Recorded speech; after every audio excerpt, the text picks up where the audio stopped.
오늘은 어디에서 잘까요? 공유의 베드타임 스토리.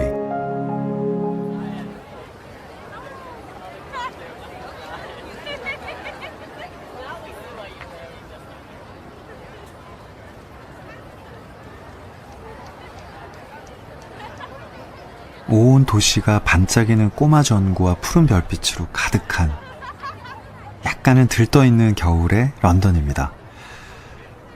늦은 밤까지 쏟아져 나온 사람들로 북적이던 거리가 조금은 한산해졌네요. 저녁 무렵에 피카딜리 서커스에서 영화를 한 편 보고 나왔는데, 나왔더니 사람이 이 런던 시민은 다 모여있는 줄 알았어요. 거리엔 버스킹 밴드의 연주와 노래가 흐르고, 상점마다 커다란 빨간 리본과 리스들, 호두까기 병정 인형, 머리 위에는 별처럼 쏟아져 내리는 전구들.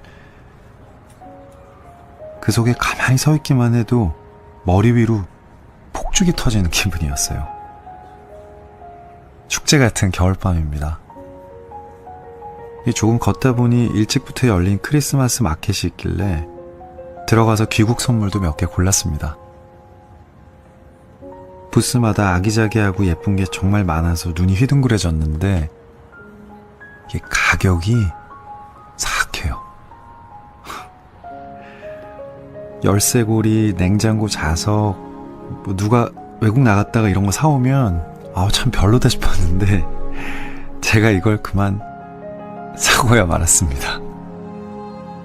두툼한 목도리를 콧끝까지 두르고 조용한 템즈 강변을 따라 걷다가 마켓에서 따끈하게 데핀 뱅쇼를 한 국자 컵에 담아달래서 마셨더니 몸이 따뜻해져서 기분이 좋더라고요.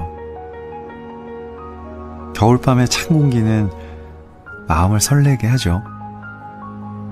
우울한 기분을 털어버리고 싶을 땐 그냥 목적 없이 거리를 쏘다니는 것만으로도 생기를 얻습니다. 거리 산책을 유독 좋아했던 작가는 버지니아 울프입니다. 혼자 런던 거리를 걷는 시간이 가장 큰 휴식이었다고 고백하는 도시 산책자였죠. 극도로 예민한 신경을 가지고 있어서 늘 머릿속에서 목소리가 들려왔다고 해요. 그걸 견딜 수 있게 해주는 건 독서와 산책뿐이었습니다. 해질 무렵이면 집을 나서서 저녁 식사를 하기 전까지 런던 구석구석을 걷다가 돌아오면 지치지 않고 계속해서 책을 읽어나가고, 밤이면 그녀 특유의 의식의 흐름대로 글을 써내려갔습니다. 서두를 필요도 없다. 반짝일 필요도 없다. 자기 자신 외에는 아무도 될 필요가 없다. 가장 나다운 나를 오롯이 만날 수 있는 시간. 혼자 걷기. 한 걸음, 두 걸음, 자신의 템포대로 걸었던 그녀의 얘기를 들려줄게요. 런던 거리 출몰하기. 버지니아 울프. 아주 간절히 연필 한 자루가 갖고 싶어지는 때가 있다. 오후에 차 마시는 시간과 저녁 식사 시간 사이에 런던 거리를 돌아다닐 핑곗거리를 찾고 있는 순간이 그렇다.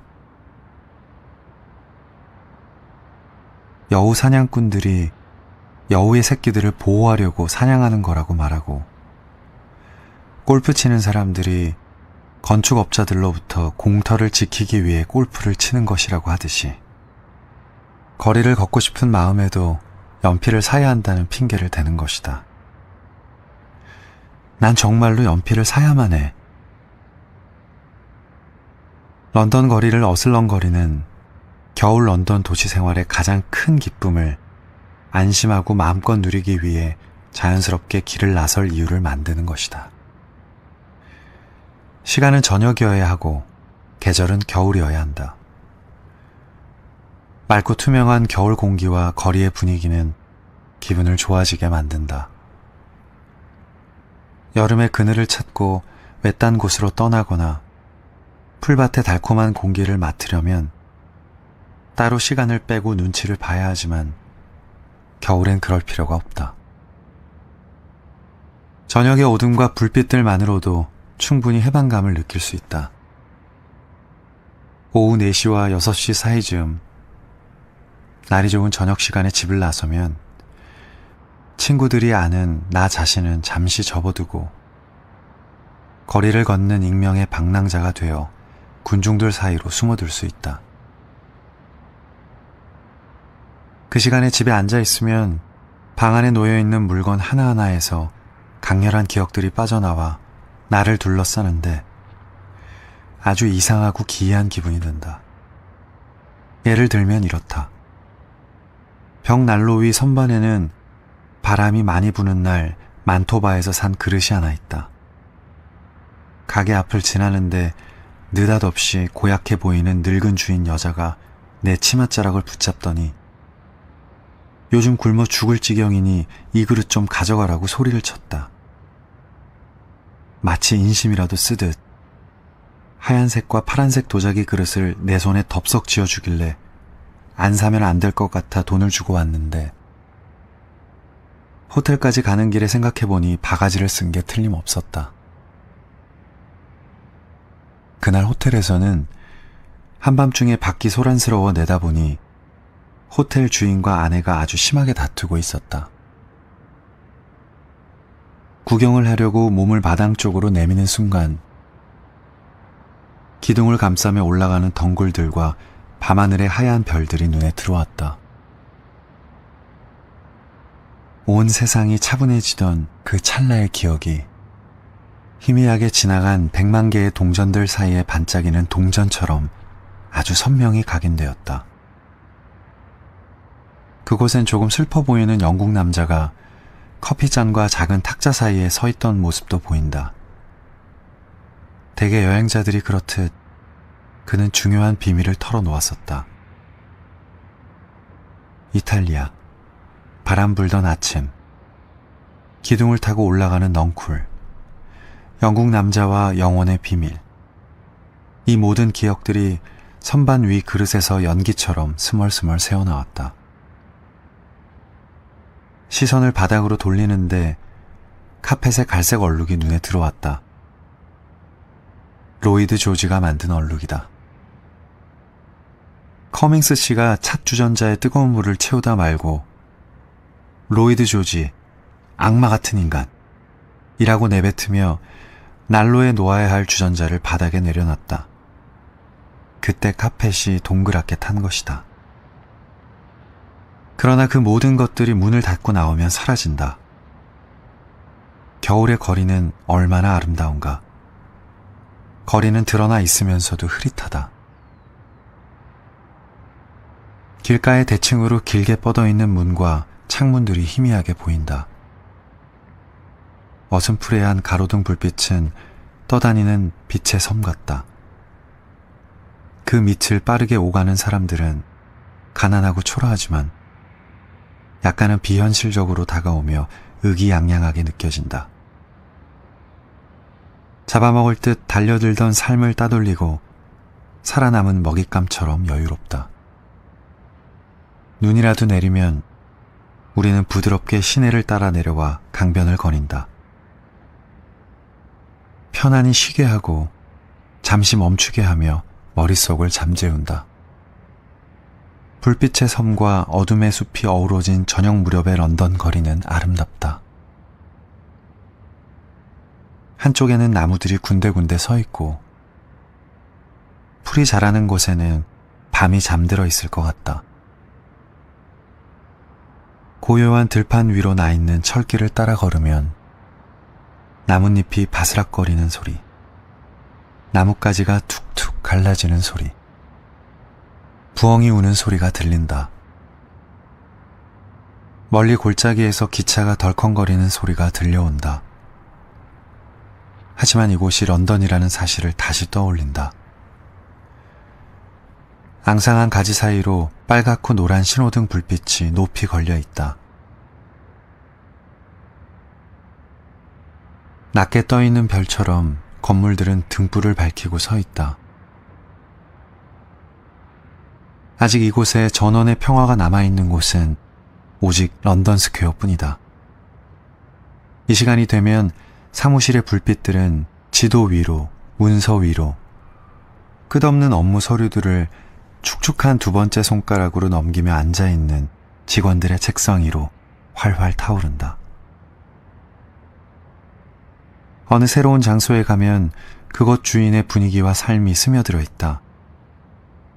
그곳에 들어서는 건 언제나 탐험하는 기분이다. 문구점에 들어섰을 때 가게 안 공기가 차갑게 느껴졌다. 주인 부부가 다투고 있던 모양이다. 우리를 보자 싸움을 멈추고 아내는 뒷방으로 들어가 버렸다. 우리를 상대하기 위해 남은 늙은 남자 주인은 엘리자베스 시대의 책 사파에서 방금 튀어나온 것처럼 생겼다. 둥근 이마와 공 모양의 눈을 갖고 있었다. 연필, 연필이라. 그는 단어를 반복해서 말했다. 그럼요, 그럼요. 당연히 있죠. 격앙된 감정을 억누를 때 호들갑스러워지는 말투였다. 서랍을 열었다 닫았다 하며 물건이 많을 때는 찾기가 아주 어렵다고 했다. 그는 아내 때문에 심각한 문제에 빠진 어느 신사 이야기를 늘어놓기 시작했다. 여러 해 동안 그 신사를 알고 지냈는데 반세기 동안이나 법학원과 연줄이 있었다고 했다. 뒷방에 있는 아내가 듣길 바라는 듯 보였다. 그러다 고무줄로 묶인 상자를 하나 엎었다. 결국 화가 치밀었는지 뒷방 문을 밀면서 거칠게 소리쳤다. 당신, 연필들을 어디다 놔둔 거야? 마치 아내가 연필들을 숨겨둔 것처럼 타박을 했다.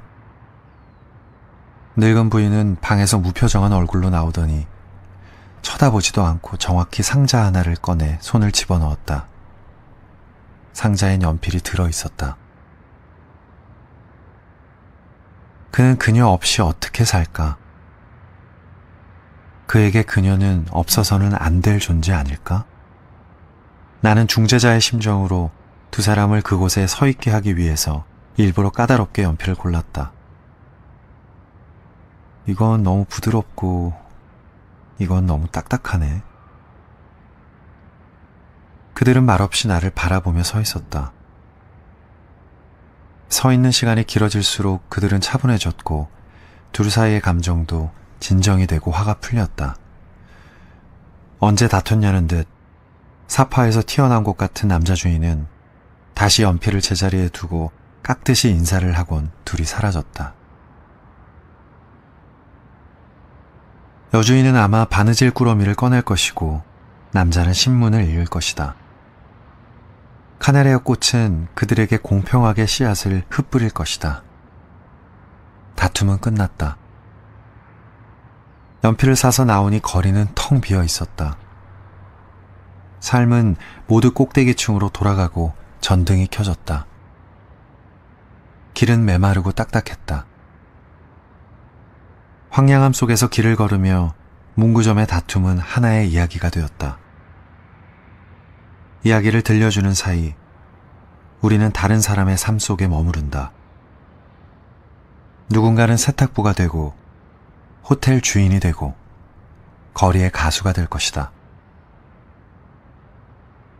그것은 숲속 깊숙이 사는 야생 짐승의 발자국을 따라가는 것보다 더 큰 기쁨과 놀라움이 되지 않을까? 일탈은 가장 큰 행복이다. 겨울의 거리에 출몰하는 것은 가장 위대한 모험이다. 이것은 진실이다. 모험을 끝내고 집 앞 현관에 다다르면 우리의 낡은 물건들과 오래된 관습들이 그곳에 있다는 게 위안을 준다. 다시 익숙한 문 앞이다. 내가 두고 온 대로 의자는 돌아간 채로 놓여 있고 선반 위 도자기 그릇과 카펫의 얼룩도 그대로다. 그리고 여기 도시의 모든 보물로부터 되찾아온 전리품, 연필 한 자루가 있다.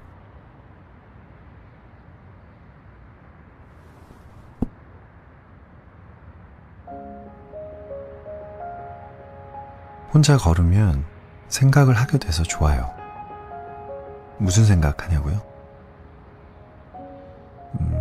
생각만 하느라 못한 일들 생각? 내일 아침에 걸어서 문구점에 다녀와야겠습니다. 노트랑 연필도 한 자루 사야겠어요. 매일 밤 의식의 흐름대로 글을 한번 써봐야겠어요. 그걸 두 글자로 일기라고 하던가요? 내 마음은 무슨 얘기를 하고 있는지 문득 궁금해집니다. 오늘 밤 일기는 딱 2줄이에요. 오늘도 책을 읽어 주었다.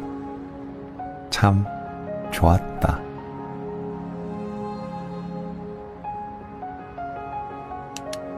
이제 그만 자요.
온 도시가 반짝이는 꼬마 전구와 푸른 별빛으로 가득한 약간은 들떠있는 겨울의 런던입니다. 늦은 밤까지 쏟아져 나온 사람들로 북적이던 거리가 조금은 한산해졌네요. 저녁 무렵에 피카딜리 서커스에서 영화를 한 편 보고 나왔는데 나왔더니 사람이 이 런던 시민은 다 모여있는 줄 알았어요. 거리엔 버스킹 밴드의 연주와 노래가 흐르고 상점마다 커다란 빨간 리본과 리스들, 호두까기 병정 인형, 머리 위에는 별처럼 쏟아져 내리는 전구들. 그 속에 가만히 서 있기만 해도 머리 위로 폭죽이 터지는 기분이었어요. 축제 같은 겨울밤입니다. 조금 걷다 보니 일찍부터 열린 크리스마스 마켓이 있길래 들어가서 귀국 선물도 몇 개 골랐습니다. 부스마다 아기자기하고 예쁜 게 정말 많아서 눈이 휘둥그레졌는데 이게 가격이 사악해요. 열쇠고리, 냉장고, 자석, 누가 외국 나갔다가 이런 거 사오면 참 별로다 싶었는데 제가 이걸 그만 사고야 말았습니다. 두툼한 목도리를 콧끝까지 두르고 조용한 템즈 강변을 따라 걷다가 마켓에서 따끈하게 데핀 뱅쇼를 한 국자 컵에 담아달래서 마셨더니 몸이 따뜻해져서 기분이 좋더라고요. 겨울밤의 찬 공기는 마음을 설레게 하죠. 우울한 기분을 털어버리고 싶을 땐 그냥 목적 없이 거리를 쏘다니는 것만으로도 생기를 얻습니다. 거리 산책을 유독 좋아했던 작가는 버지니아 울프입니다. 혼자 런던 거리를 걷는 시간이 가장 큰 휴식이었다고 고백하는 도시 산책자였죠. 극도로 예민한 신경을 가지고 있어서 늘 머릿속에서 목소리가 들려왔다고 해요. 그걸 견딜 수 있게 해주는 건 독서와 산책뿐이었습니다. 해질 무렵이면 집을 나서서 저녁 식사를 하기 전까지 런던 구석구석을 걷다가 돌아오면 지치지 않고 계속해서 책을 읽어나가고, 밤이면 그녀 특유의 의식의 흐름대로 글을 써내려갔습니다. 서두를 필요도 없다. 반짝일 필요도 없다. 자기 자신 외에는 아무도 될 필요가 없다. 가장 나다운 나를 오롯이 만날 수 있는 시간. 혼자 걷기. 한 걸음, 두 걸음, 자신의 템포대로 걸었던 그녀의 얘기를 들려줄게요. 런던 거리 출몰하기. 버지니아 울프. 아주 간절히 연필 한 자루가 갖고 싶어지는 때가 있다. 오후에 차 마시는 시간과 저녁 식사 시간 사이에 런던 거리를 돌아다닐 핑곗거리를 찾고 있는 순간이 그렇다. 여우 사냥꾼들이 여우의 새끼들을 보호하려고 사냥하는 거라고 말하고, 골프 치는 사람들이 건축업자들로부터 공터를 지키기 위해 골프를 치는 것이라고 하듯이 거리를 걷고 싶은 마음에도 연필을 사야 한다는 핑계를 대는 것이다. 난 정말로 연필을 사야만 해. 런던 거리를 어슬렁거리는 겨울 런던 도시 생활의 가장 큰 기쁨을 안심하고 마음껏 누리기 위해 자연스럽게 길을 나설 이유를 만드는 것이다. 시간은 저녁이어야 하고 계절은 겨울이어야 한다. 맑고 투명한 겨울 공기와 거리의 분위기는 기분을 좋아지게 만든다. 여름의 그늘을 찾고 외딴 곳으로 떠나거나 풀밭의 달콤한 공기를 맡으려면 따로 시간을 빼고 눈치를 봐야 하지만 겨울엔 그럴 필요가 없다. 저녁의 어둠과 불빛들만으로도 충분히 해방감을 느낄 수 있다.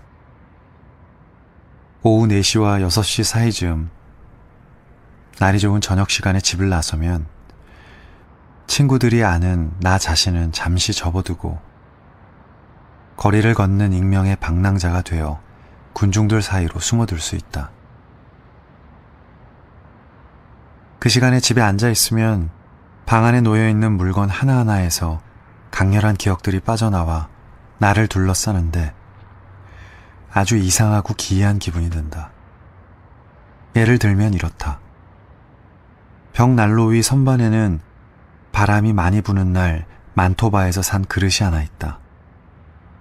가게 앞을 지나는데 느닷없이 고약해 보이는 늙은 주인 여자가 내 치맛자락을 붙잡더니 요즘 굶어 죽을 지경이니 이 그릇 좀 가져가라고 소리를 쳤다.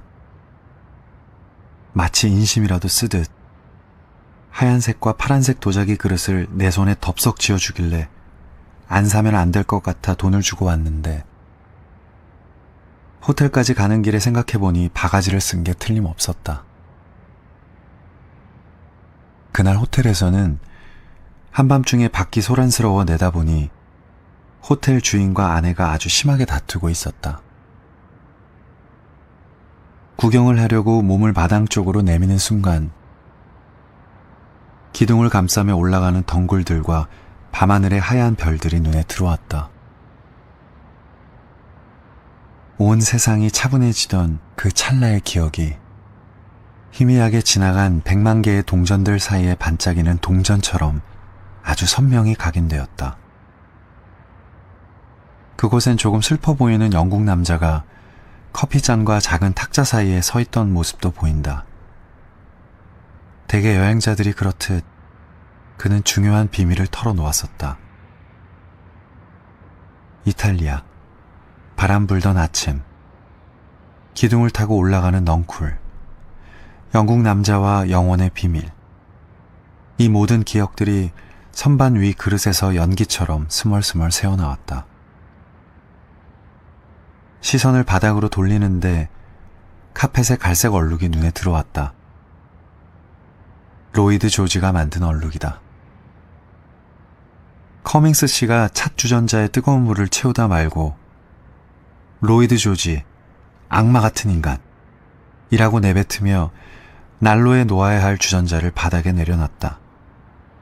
그때 카펫이 동그랗게 탄 것이다. 그러나 그 모든 것들이 문을 닫고 나오면 사라진다. 겨울의 거리는 얼마나 아름다운가. 거리는 드러나 있으면서도 흐릿하다. 길가에 대칭으로 길게 뻗어있는 문과 창문들이 희미하게 보인다. 어슴푸레한 가로등 불빛은 떠다니는 빛의 섬 같다. 그 밑을 빠르게 오가는 사람들은 가난하고 초라하지만 약간은 비현실적으로 다가오며 의기양양하게 느껴진다. 잡아먹을 듯 달려들던 삶을 따돌리고 살아남은 먹잇감처럼 여유롭다. 눈이라도 내리면 우리는 부드럽게 시내를 따라 내려와 강변을 거닌다. 편안히 쉬게 하고 잠시 멈추게 하며 머릿속을 잠재운다. 불빛의 섬과 어둠의 숲이 어우러진 저녁 무렵의 런던 거리는 아름답다. 한쪽에는 나무들이 군데군데 서 있고 풀이 자라는 곳에는 밤이 잠들어 있을 것 같다. 고요한 들판 위로 나 있는 철길을 따라 걸으면 나뭇잎이 바스락거리는 소리, 나뭇가지가 툭툭 갈라지는 소리, 부엉이 우는 소리가 들린다. 멀리 골짜기에서 기차가 덜컹거리는 소리가 들려온다.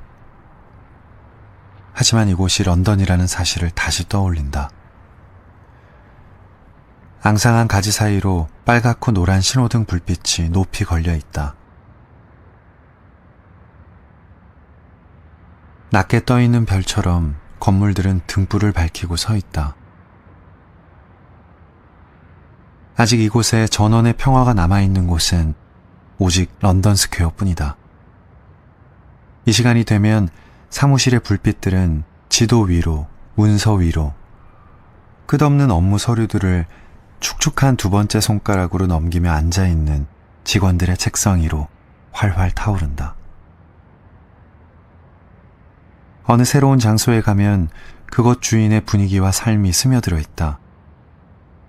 그곳에 들어서는 건 언제나 탐험하는 기분이다. 문구점에 들어섰을 때 가게 안 공기가 차갑게 느껴졌다. 주인 부부가 다투고 있던 모양이다. 우리를 보자 싸움을 멈추고 아내는 뒷방으로 들어가 버렸다. 우리를 상대하기 위해 남은 늙은 남자 주인은 엘리자베스 시대의 책 사파에서 방금 튀어나온 것처럼 생겼다. 둥근 이마와 공 모양의 눈을 갖고 있었다. 연필, 연필이라. 그는 단어를 반복해서 말했다. 그럼요, 그럼요. 당연히 있죠. 격앙된 감정을 억누를 때 호들갑스러워지는 말투였다. 서랍을 열었다 닫았다 하며 물건이 많을 때는 찾기가 아주 어렵다고 했다. 그는 아내 때문에 심각한 문제에 빠진 어느 신사 이야기를 늘어놓기 시작했다. 여러 해 동안 그 신사를 알고 지냈는데 반세기 동안이나 법학원과 연줄이 있었다고 했다. 뒷방에 있는 아내가 듣길 바라는 듯 보였다. 그러다 고무줄로 묶인 상자를 하나 엎었다.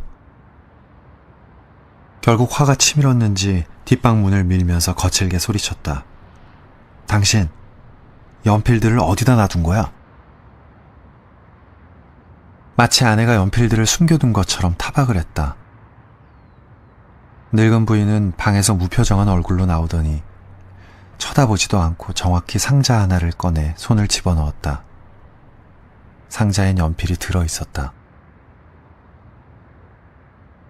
그는 그녀 없이 어떻게 살까?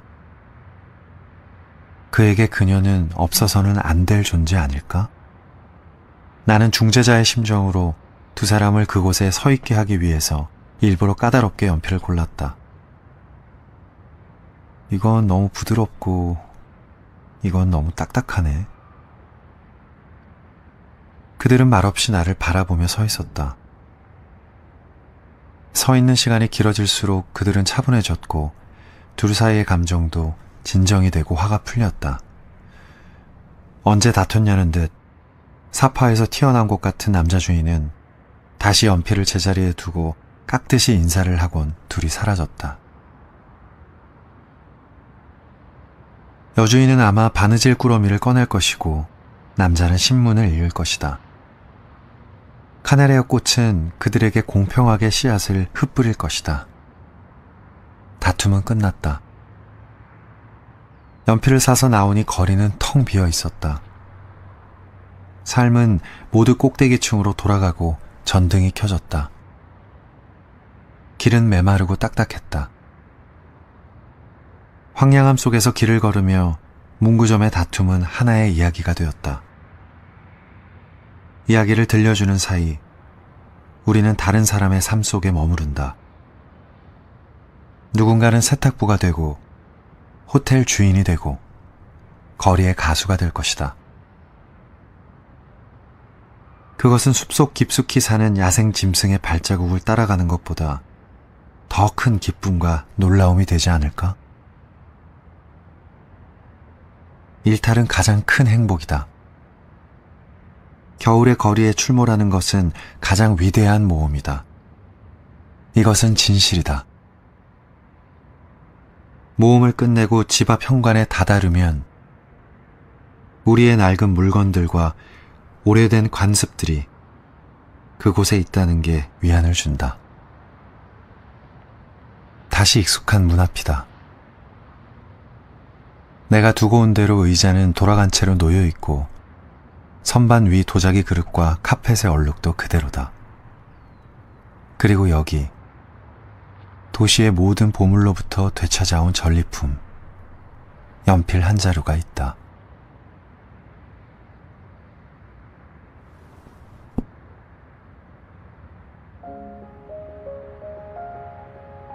혼자 걸으면 생각을 하게 돼서 좋아요. 무슨 생각하냐고요? 생각만 하느라 못한 일들 생각? 내일 아침에 걸어서 문구점에 다녀와야겠습니다. 노트랑 연필도 한 자루 사야겠어요. 매일 밤 의식의 흐름대로 글을 한번 써봐야겠어요. 그걸 두 글자로 일기라고 하던가요? 내 마음은 무슨 얘기를 하고 있는지 문득 궁금해집니다. 오늘 밤 일기는 딱 2줄이에요. 오늘도 책을 읽어 주었다. 참 좋았다.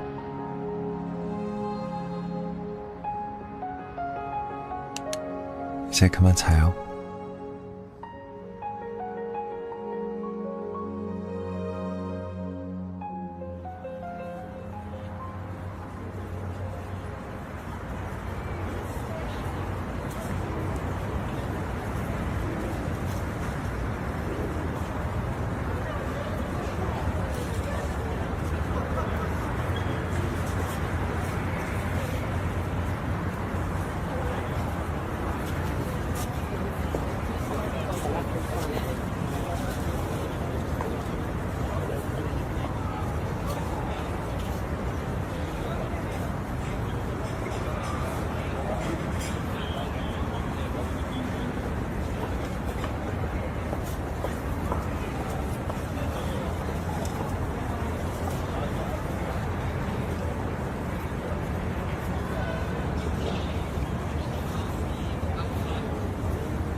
온 도시가 반짝이는 꼬마 전구와 푸른 별빛으로 가득한 약간은 들떠있는 겨울의 런던입니다.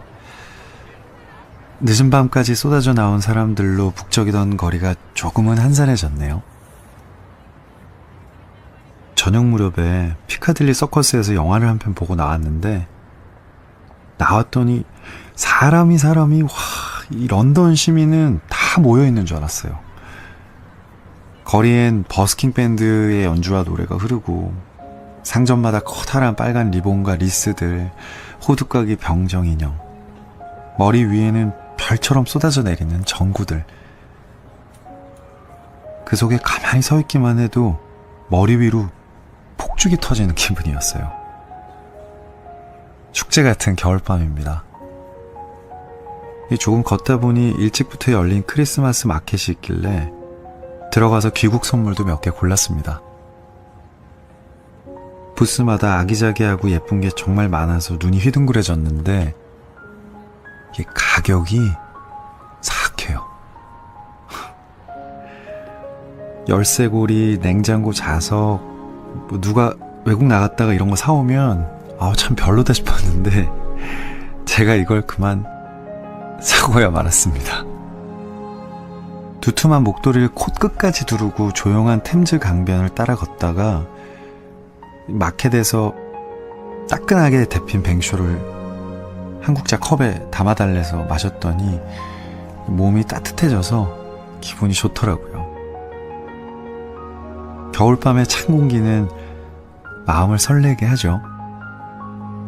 우울한 기분을 털어버리고 싶을 땐 그냥 목적 없이 거리를 쏟아내는 것만으로도 생기를 얻습니다. 거리 산책을 유독 좋아했던 작가는 버지니아 울프입니다. 혼자 런던 거리를 걷는 시간이 가장 큰 휴식이었다고 고백하는 도시 산책자였죠. 극도로 예민한 신경을 가지고 있어서 늘 머릿속에서 목소리가 들려왔다고 해요. 그걸 견딜 수 있게 해주는 건 독서와 산책뿐이었습니다. 해질 무렵이면 집을 나서서 저녁 식사를 하기 전까지 런던 구석구석을 걷다가 돌아오면 지치지 않고 계속해서 책을 읽어나가고, 밤이면 그녀 특유의 의식의 흐름대로 글을 써내려갔습니다. 서두를 필요도 없다. 반짝일 필요도 없다. 자기 자신 외에는 아무도 될 필요가 없다. 가장 나다운 나를 오롯이 만날 수 있는 시간. 혼자 걷기. 한 걸음, 두 걸음, 자신의 템포대로 걸었던 그녀의 얘기를 들려줄게요. 런던 거리 출몰하기. 버지니아 울프.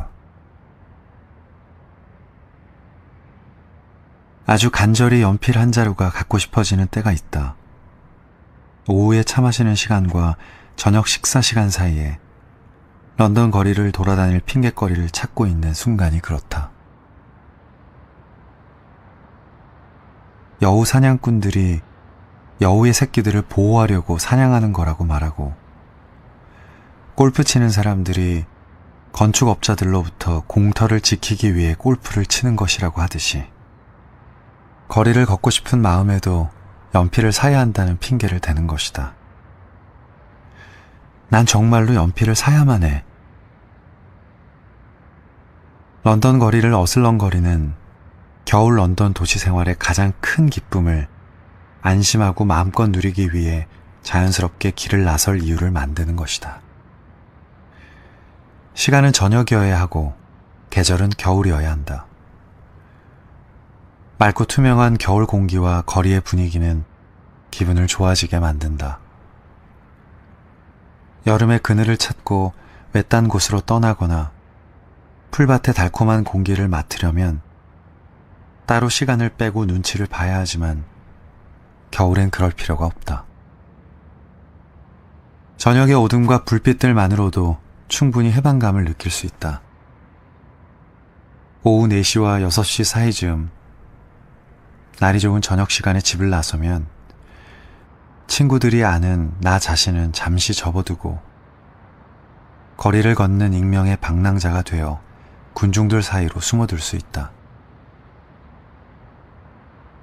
그 시간에 집에 앉아 있으면 방 안에 놓여있는 물건 하나하나에서 강렬한 기억들이 빠져나와 나를 둘러싸는데 아주 이상하고 기이한 기분이 든다. 예를 들면 이렇다.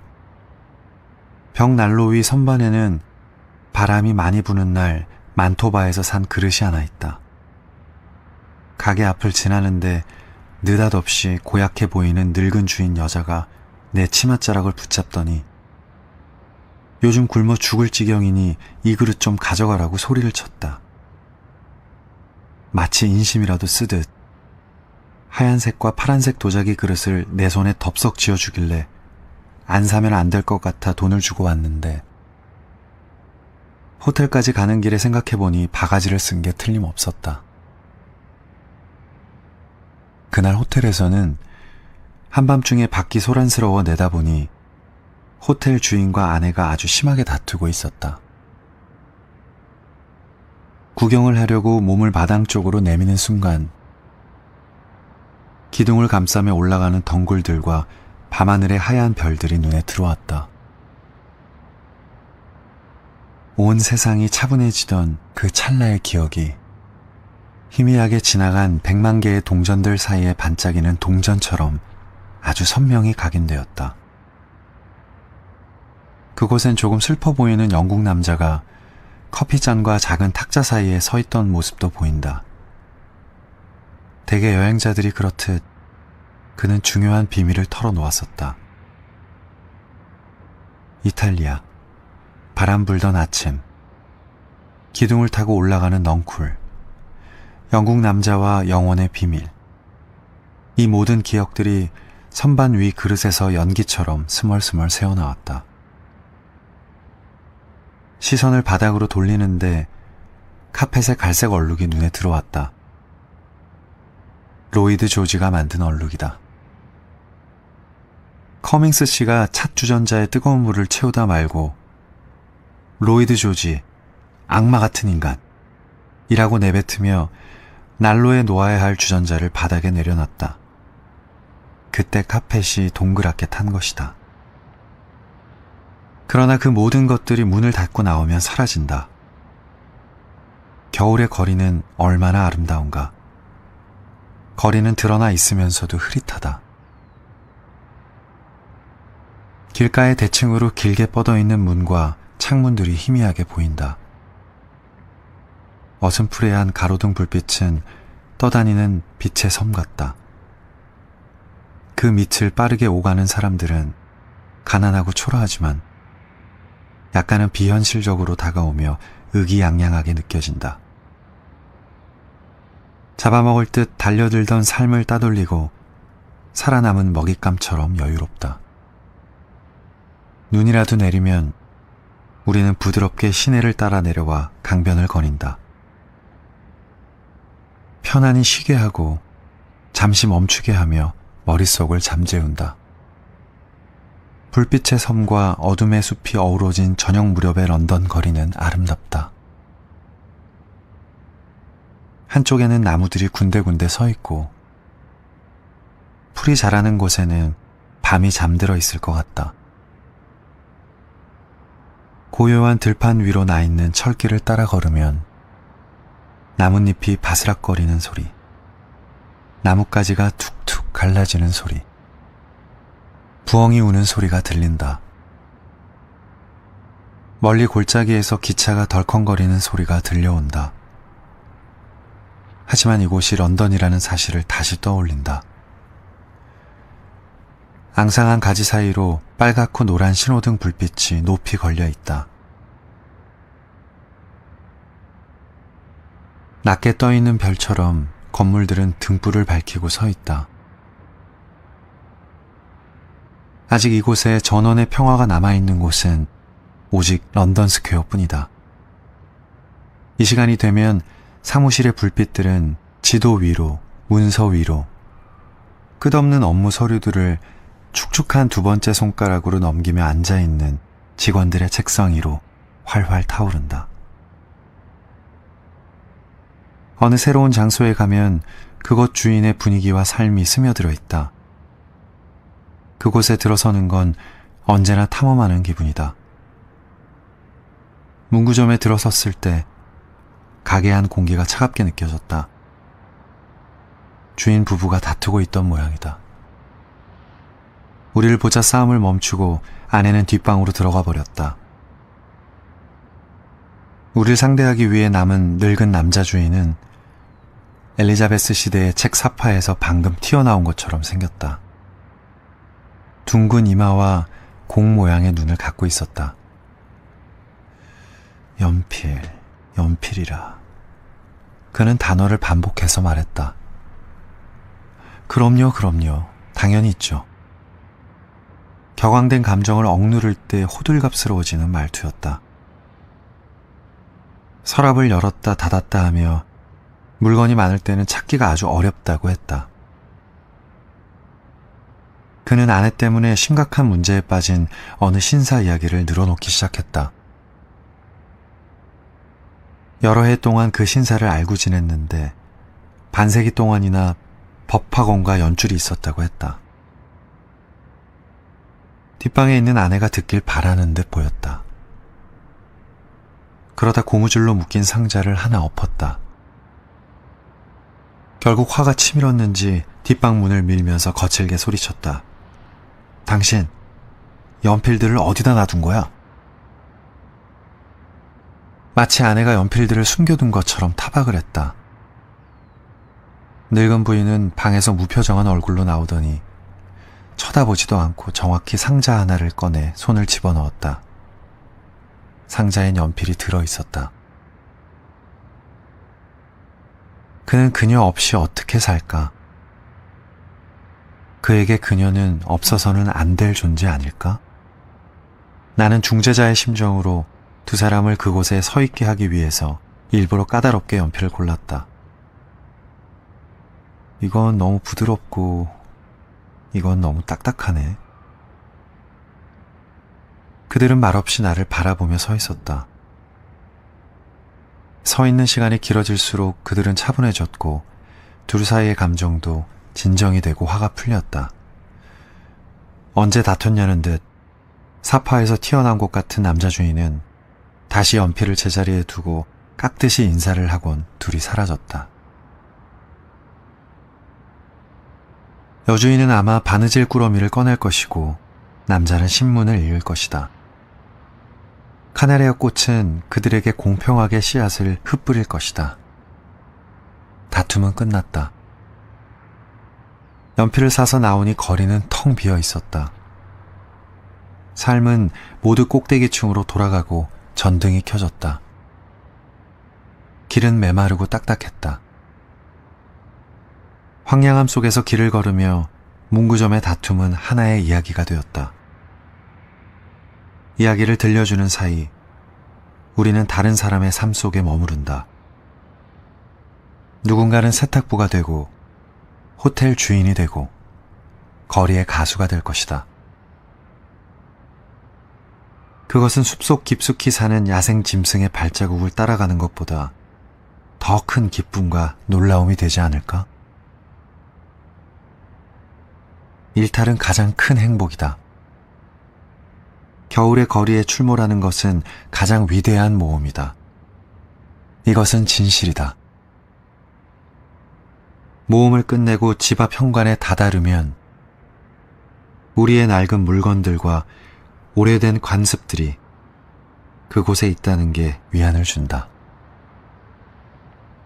다시 익숙한 문 앞이다. 내가 두고 온 대로 의자는 돌아간 채로 놓여 있고 선반 위 도자기 그릇과 카펫의 얼룩도 그대로다. 그리고 여기 도시의 모든 보물로부터 되찾아온 전리품, 연필 한 자루가 있다.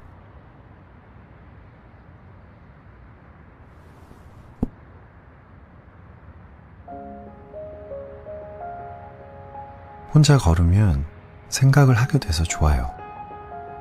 무슨 생각하냐고요? 생각만 하느라 못한 일들 생각? 내일 아침에 걸어서 문구점에 다녀와야겠습니다. 노트랑 연필도 한 자루 사야겠어요.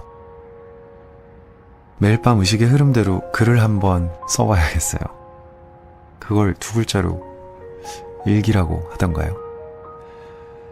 내 마음은 무슨 얘기를 하고 있는지 문득 궁금해집니다. 오늘 밤 일기는 딱 2줄이에요. 오늘도 책을 읽어 주었다. 참 좋았다.